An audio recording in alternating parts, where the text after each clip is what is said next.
ನಾವೆಲ್ಲರೂ ಕೂಡ ಭಾರತ ಮಾತೆಯ ಮಕ್ಕಳು ಅನ್ನೋದನ್ನು ಈ ಘಟನೆ ಮುಖಾಂತರ ಇಡೀ ಪ್ರಪಂಚಕ್ಕೆ ತೋರಿಸ್ಕೊಟ್ಟಿದ್ದು ತುಂಬ ಹೆಮ್ಮೆಯ ಸಂಗತಿ.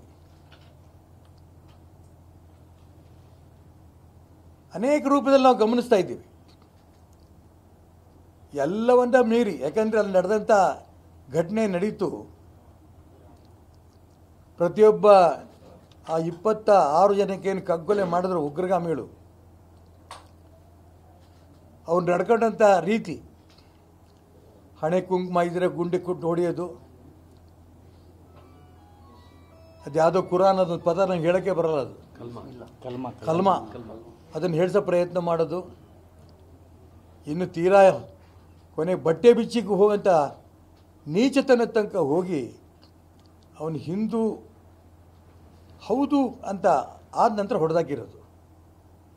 2025-26 ಅಡ್ಮಿಷನ್ಸ್ ಓಪನ್ ಆಗಿದೆ. ನಿಮ್ಮ ಸೀಟ್ಗಳನ್ನು ಈಗಲೇ ರಿಸರ್ವ್ ಮಾಡಲು ಕರೆ ಮಾಡಿ 9900072632 ಅಥವಾ visit Saptagiri NPS university Bengaluru. ಪ್ರಪಂಚದ ಯಾವ ಹಿಂದೂ ಕೂಡ ಇದನ್ನು ಸಹಿಸಲ್ಲ. ಅದನ್ನು ಇಡೀ ಹಿಂದೂ ಸಮಾಜ ಒಂದಾಗ ದಿಕ್ಕಿನಲ್ಲಿ ಈ ಒಂದು ಘಟನೆ ಯಶಸ್ವಿ ಆಯಿತು ಅಂತ ನಾನು ಭಾವಿಸ್ತೇನೆ.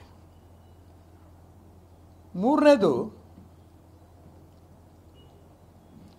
ಸ್ವಾಭಾವಿಕವಾಗಿ ಯಾವುದೇ ಘಟನೆ ನಡೆದಂಥ ಸಂದರ್ಭದಲ್ಲಿ ವಿರೋಧ ಪಕ್ಷಗಳು, ನಾನು ಆ ಪಕ್ಷ ಈ ಪಕ್ಷ ಅಂತ ಹೇಳೋಕ್ಕೆ ಇಷ್ಟಪಡಲ್ಲ, ಆಡಳಿತ ಪಕ್ಷದ ವಿರುದ್ಧವಾಗಿ ಟೀಕೆ ಮಾಡೋಂಥ ಒಂದು ಅಭ್ಯಾಸ ಮುಂಚೆ ನಡೆದುವಂಥ ಪದ್ಧತಿ.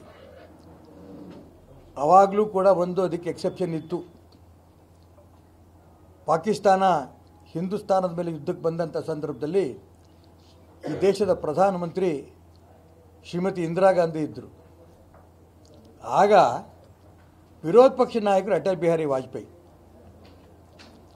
ಅವ್ರು ಹೇಳಿದ್ರು, ಶ್ರೀಮತಿ ಇಂದಿರಾ ಗಾಂಧಿ ನಮ್ಮ ನಾಯಕಿ.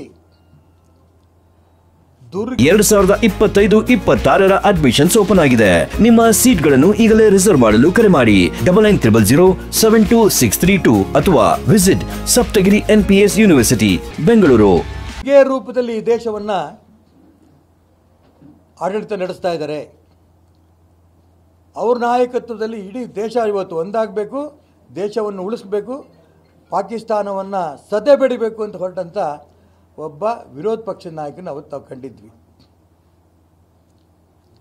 ಅದು ಈ ಬಾರಿ ನಾನು ಈ ಸಂದರ್ಭದಲ್ಲಿ AICC ಅಧ್ಯಕ್ಷರಾದ ಮಲ್ಲಿಕಾರ್ಜುನ್ ಖರ್ಗೆ ಅವ್ರನ್ನ ನಾನು ಅಭಿನಂದನೆ ಸಲ್ಲಿಸೋಕ್ಕೆ ಇಷ್ಟಪಡ್ತೇನೆ.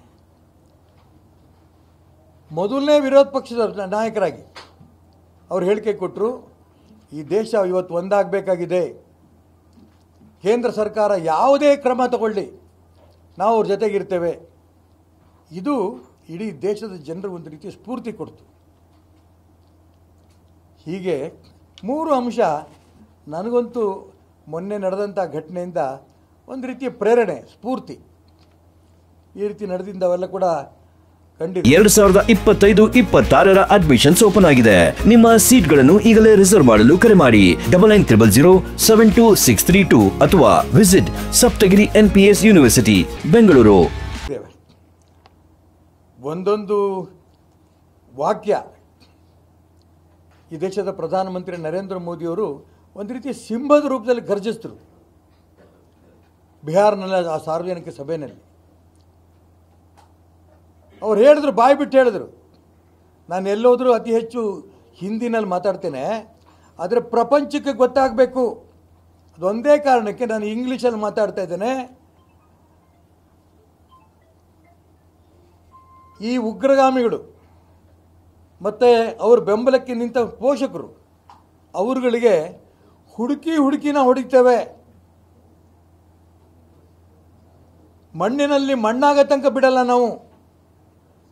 ಈ ರೀತಿ ಒಂದೊಂದು ಅವ್ರ ಹೇಳಿಕೆನೂ ಕೂಡ ಇಡೀ ಪ್ರಪಂಚದ ಯಾವುದೇ ಒಬ್ಬ ಸ್ವಾಭಿಮಾನಿ ಸ್ವಾತಂತ್ರ್ಯ ಬೇಕು ಅಂತ ಅಪೇಕ್ಷೆ ಪಡೋಂಥ ವ್ಯಕ್ತಿಗಳಿಗೆ ಪ್ರೇರಣೆಯಾಗಿ ಅವರ ಮಾತುಗಳು ನಾವೆಲ್ಲ ಕೂಡ ಕಂಡ್ವಿ. ಎಷ್ಟು ಮಟ್ಟಿಗೆ ಹೇಳಿದ್ರು, ಜೀವನದಲ್ಲಿ ಅವರು ಊಹೆ ಮಾಡಬಾರ್ದು ಅಂಥ ಶಿಕ್ಷೆ ನಾವು ಕೊಡ್ತೇವೆ, ಬಿಡಲ್ಲ. ಘಟನೆ ನಡೆದ 2 ದಿನಕ್ಕೆ ಆ ಸಿಂಧು ನದಿಯ ಆ ಒಂದೇನು ಹೊಂದಾಣಿಕೆ ಆಗಿತ್ತು.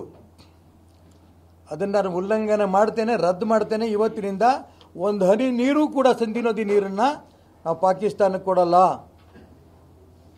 ಎಷ್ಟು ಧೈರ್ಯ ಇರಬೇಕು.